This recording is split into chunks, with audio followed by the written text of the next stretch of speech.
Today, I take this great opportunity to share about great Grandmaster Milarepa. So, Milarepa is a Grandmaster. He's from Tibet. He was the master of 11th century. He was born on 1040. Now we are in 2021. Imagine, still, it's more than 10 centuries, but still we remember this great master's name, this great master's history, this great master's practices, his achievements, his accomplishments. We are still enjoying his fruits. We are still enjoying the messages of great master Milarepa. So I'm so grateful for this master, because after I read this book called Milarepa, I understood what a student must have the qualities, right? So let me start with the story of Milarepa, my dear friends. So Milarepa was born in a very great, very settled family, farmer's family. So his father owns a good amount of land. He's a landowner, and they would do agriculture and they make good amount of money, and living very happy, very joyful life. Milarepa, and no responsibility at the young age, because very well treated, very well in family, very well with wealth and all, right? So he was completely enjoying his life to the fullest. So all of a sudden what happens is his father passed away when he was very young, like at the age of 8 or 9 years old. And then after his father passed away, they were living in combined family. Immediately his father's brother and his wife started treating them like a piece of trash. They were treating them like a servants. So they took all the valuable things from them. They took all the land, they took everything. So they are just working as a servants in their own home. So his mother is working uh, as a uh, uh, as a servant at home, cooking, cleaning, taking care of animal, taking care of everything, like, so much tired. And him, like, he was doing all the things, like, in the fields, right? Agriculture is in the fields, he was working, and they put their little sister into the work as well. So his mother was so sad from the heart. She could not take, because she was living a very happy, very loving, very joyful life with her husband and kids and very good family, right? All of a sudden, the moment of this situation changed, they started treating not so well, and she could not take her children working in the field. She could not take the troubles what they are giving to these people. So she decided, okay, let me take a revenge on them. So I have to take a revenge on this her husband's brother and sister-in-law. So what she does is she sends Milarepa to a teacher where they teaches black magic. So she told Milarepa, you just go and learn all the black magic skills, and we are going to take the revenge. And he was also very sad, because he sees his mother suffering, crying, and sleeping on the floor, and eating very less food, and every 24 hours working, right? So his son also had that kind of grudge towards these people. And then he goes to the master and he learns all the black magic within 2 or 3 years. So then after learning the black magic, he comes home, and then he plays black magic, and because of that black magic, he kills his uncle, aunt, and their kids, and family becomes so miserable. And the village people thought, these mother and this Milarepa and his sister are evil people. We cannot keep them in the town. We have to make them go away. So that's what they think. And finally what they do is they just trap their mother in the cage. And his mother dies in that cage, because they treat her like an evil woman, because her son is evil, and they thought, this lady is also evil, and it's not good to keep the evil woman at the city. So she finally the village people they kill Milarepa's mother too, and then only him and his sister left. So what happens is even so he even like he carries even more anger on the village people. Before he was carrying angry on the only uncle and aunt, now he's carrying the anger on village people too. So whatever black magic learned, right? So he wanted to create this hailstorm where he could put it on the fields so that they will lose their crop when the time comes. So he went to the another master to learn the skill. So finally he mastered there and he came here, and then he was successful and he made that hail rain, and hail rain came and all the crops was gone, and all the villages were like very in very trouble situation. They were like dying from the hunger, and they were crying. They could not take care of their families, and lot of misery happened because of that situation. And then finally he thought he would get satisfied after doing all these things. He was not feeling satisfied. He was not feeling satisfied. And then one moment he realized whatever he did was absolutely wrong. Absolutely wrong. He felt so bad of killing his own uncle and aunt. He was feeling bad that because of that act his mother is died and his sister is suffering. And because of that deed, he given trouble to entire village people, like children, old people and whatnot, right? He felt so sad and so bad.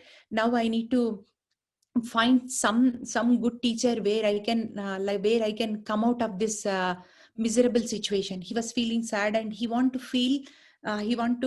get his life back normally, like. And then he just goes on searching master. He goes on searching master, and then he finds a master. He says his story, and he says that I am going to I just want to help myself to come out of this sorrow, this kind of grief inside me. I have a lot of guilt and lot of grief. I want to come out of this situation. So that master says, yeah, why not? I can help you on that. So you stay with me. So while staying with that master, he was entire time Milarepa was sleeping. He was not doing anything. He was just sleeping. Then this guru recognized, okay, if he's here, he's not going to learn anything. But he has that fire inside him to come out of that situation. So he says that there is a great master called Marpa. You go to him, and then he's going to teach you further what you want to learn. And then he goes to village to village to find the master Marpa.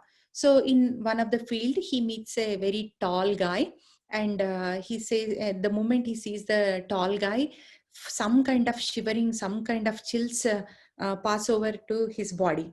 And then he says, okay, should I ask this guy or not? He feels like a little hesitated to ask about Marpa, but he thought he need to find this find his master. So let me ask. So he goes and he asks, where can I find Master Marpa? Then he says, who are you? Then he tells his story, and then he says that I am feeling very sad, and I want to come out of this miserable life, and I want to become that normal person, that like good person again. He explains him. So he says that I can find Marpa for you, just meanwhile you work in my field. That's what he says. So the Milarepa started working in his field, like with agriculture, right? Giving water and taking care of the plants, whatnot. He was doing it. So finally he tells that Milarepa just to go and find that cave. In that cave you will find Marpa Guru, and from there you can learn your thing. So then he's all excited, and then he says, okay, let me go and meet this Marpa master. He goes and he went into the caves. The moment he went into the cave, he sees a person sitting in meditation posture. The person is none other than this tall guy only. So then immediately he comes and he bow his head on his feet, and then he explains, okay, please teach me something that I can come out of this situation. So his master says, are you very serious about knowing the truth? So he says, yes, I am very serious about knowing the truth, and I will do whatever you say. Then his master says that, go and start building a tower for me on top of the mountain, he says. So Tibetan, right? Lot of big rocks, big rocks, and not too much help on top of the mountains. So his task is to build a tower for his guru. So he says that, okay, maybe after building the tower, maybe my master will teach me the skills that I need to learn, the skills, the meditation technique, whatnot. And he just goes on top of the mountain. He spends many days to build the tower. So after, like, quarter is done, then his master comes and checks the tower, and then half is done, almost 75 is done. And then his master comes and says that, okay, now I changed my mind, can you please build a tower which is square shape? And then, okay, maybe my master changed my mind, okay, I want to keep my master happy. So what happens is, again, he tore the building. So he will say that, this is the space, you have to build it here only, it's not like, next to the building you are constructing again, right? Now again he demolished that building, and now again he started building the square tower. So after square tower is done almost, and the master comes and says that, no, I changed my mind again, I want a tower which is crescent moon shape on top of the mountain, so that people can see from the far. That's what he says. His hands, his legs were completely sore from constructing, lifting the heavy stones, whatnot, right? His body was completely became fragile because of this heavy load of labor work. But still he says, okay, my master is saying, because he's the one who is going to teach me meditation, I have to do this for him. So he starts building the crescent shaped tower almost. And then he comes and he says that, I don't like this tower, you have to build something else. Then he gets very upset. He don't get mad about he don't get mad at his teacher, but he gets very upset about his fate, his destiny. He knows that, I have done lot of miserable things in my life, and my this is the reason why my master is doing this to me, this is the reason nobody is ready to teach me. That's what he gets, and he cries and he just runs away. And so one day, so the same day, master's wife, he asked, like, where is Milarepa? He did not come for lunch. And they were waiting for Milarepa, and finally realized that, he just ran away from the master. And Milarepa's wife asked, like, why you are torturing so much?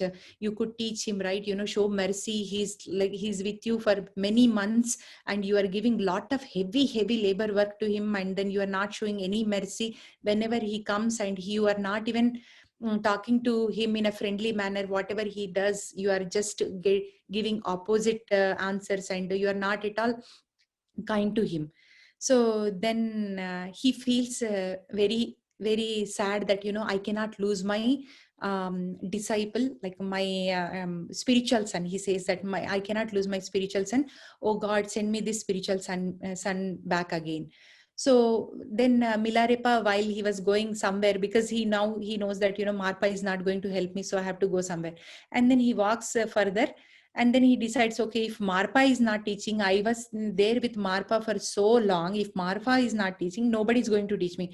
Okay, no matter what, I'm going to go back to my teacher Marpa. No matter what, whether he teaches or not, I'm going to stay there, and if he's not going to teach, I'm going to die there. That was his mindset, and he comes back to his master Marpa.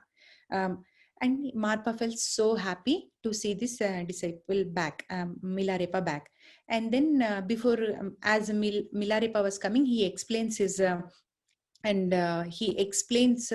wife and Milarepa that all the things what his master was doing is part of the process, because this fellow has done a lot of bad karma in his life, and it has to be burned in order to teach him meditation. So coming into the meditation is, we have to burn lot of karma, we have to burn all the bad karmas, bad deeds, whatnot, right? Then only one can enter into meditation. That's what he says.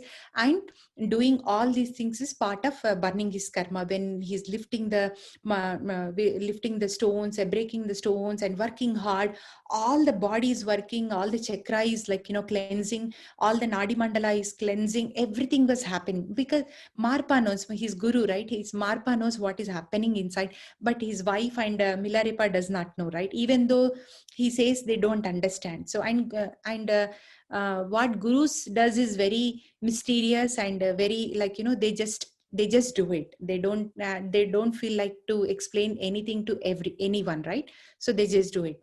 But he says to his wife and Milarepa that, he knows he will be a great yogi in future, because the day before Milarepa came, he had a dream. In his dream, he can see that, he will be a upcoming great monk, great yogi for many generations. So that's what he sees. That's what Marpa sees. Not only Marpa, but many other masters, like where Marpa is connected with a group of another great Guru Mandala, right? So they also have the dreams. They also have the opinion on this Milarepa. But Milarepa came into a very different situation. So they don't reveal anything and everything, right? So they just want to test. They just want to test this master. They just want to clean this master's karma. So the part of the karma was cleansed with heavy building, because whenever that's why, Patri sir and GK sir and any masters, any like Isha Foundation masters or Prabhakar ji, any masters you take, they take disciples, they take students to trekking. So in trekking, lot of great things happens. Last week we discussed about trekking and nature, right? In trekking, we burn lot of karma, my dear friends.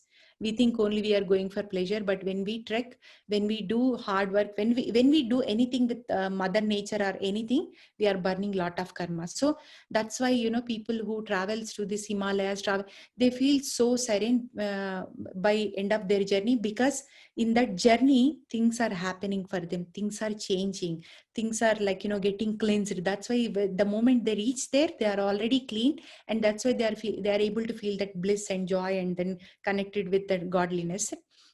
So that's what he was doing.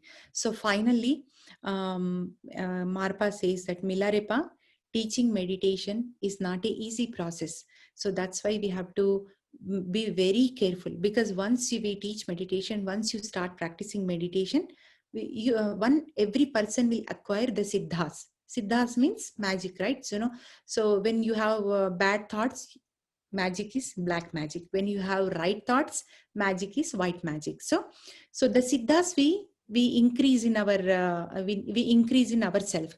So with that siddha, one can do good, one can do bad. So that's why they want to test the students, that whether the student is eligible to take this energies, the cosmic energy, which he's going to use it for himself to progress more in spirituality, or going to use for his own power and fame and name and whatnot, right? Those things. So masters always test. That's why people in back days, meditation teaching was a big secret, because of this reason.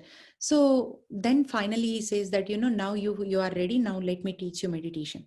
So he says that, practice this meditation, and just that's all that's what he says. And finally, he says that, you go to so and so cave and you practice there. So he goes to a cave. His master knows that, this Milarepa is going to have lot of difficulties in his sadhana too. So his practice of meditation will go, but his master knows that, he will not find food to eat. He will starve to death almost while doing sadhana.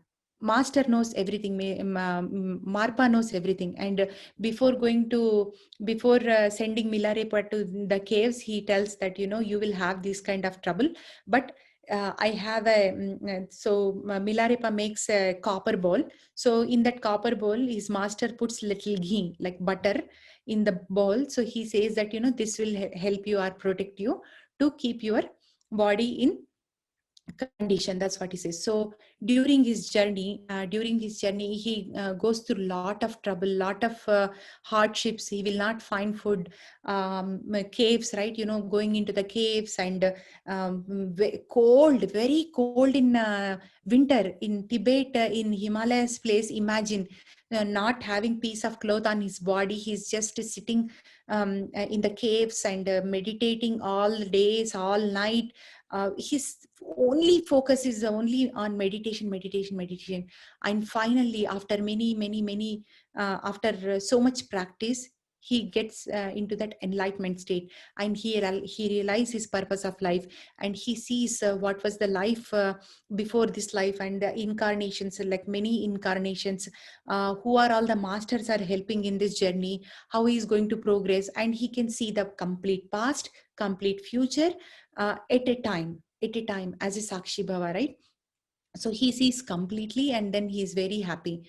And finally, he's also going to see that, who is going to take this, this teachings of meditation further. So he sees in his vision that, four of them are going to teach, three of them are going to be male, and one woman will spread the meditation to the future generation. He sees that. And Milarepa is not only meditation teacher or a student, but he's a great singer, poet.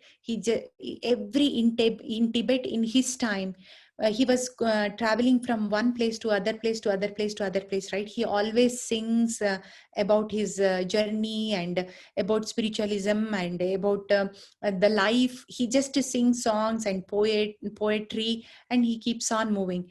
Everybody in the Tibet knows him as a sweet singer. Sweet singer. Milarepa means, the name means joyful to listen. His name itself is a joyful to listen.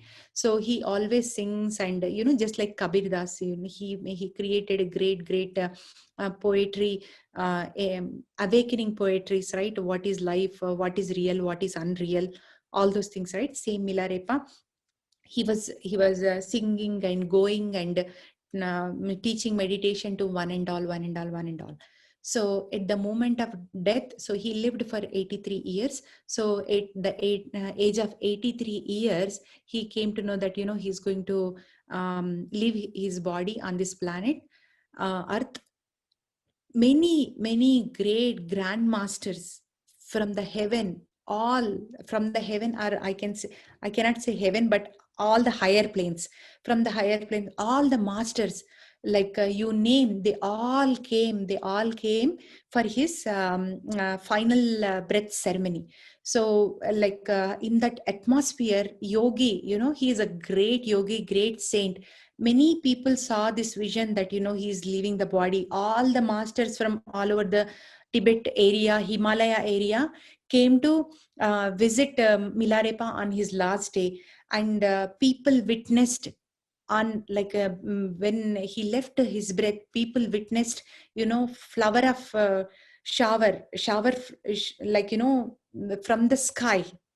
From the sky, all the masters are showering flowers on Milarepa, because his progress is so much in this lifetime, my dear friends.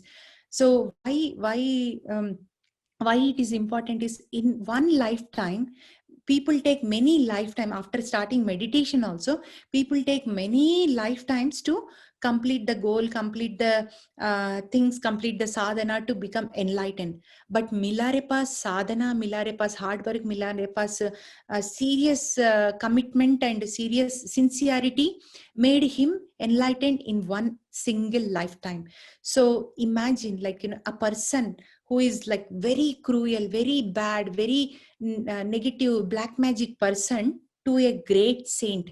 Look at the difference. So in one lifetime, we think that, it is not possible, this life, but in one lifetime he achieved everything. That's why he's so special to many galactic masters, many astral masters, and many high plane masters. Milarepa is known to many masters. And one truth about Milarepa is, while doing sadhana, while doing meditation, we all know that, Mount Kailash in Himalayas.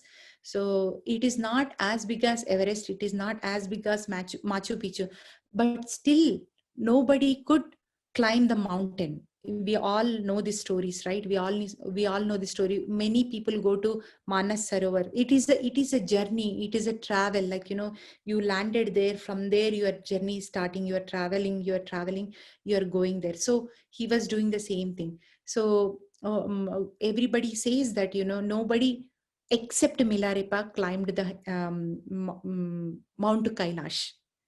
Look at that. So look at how close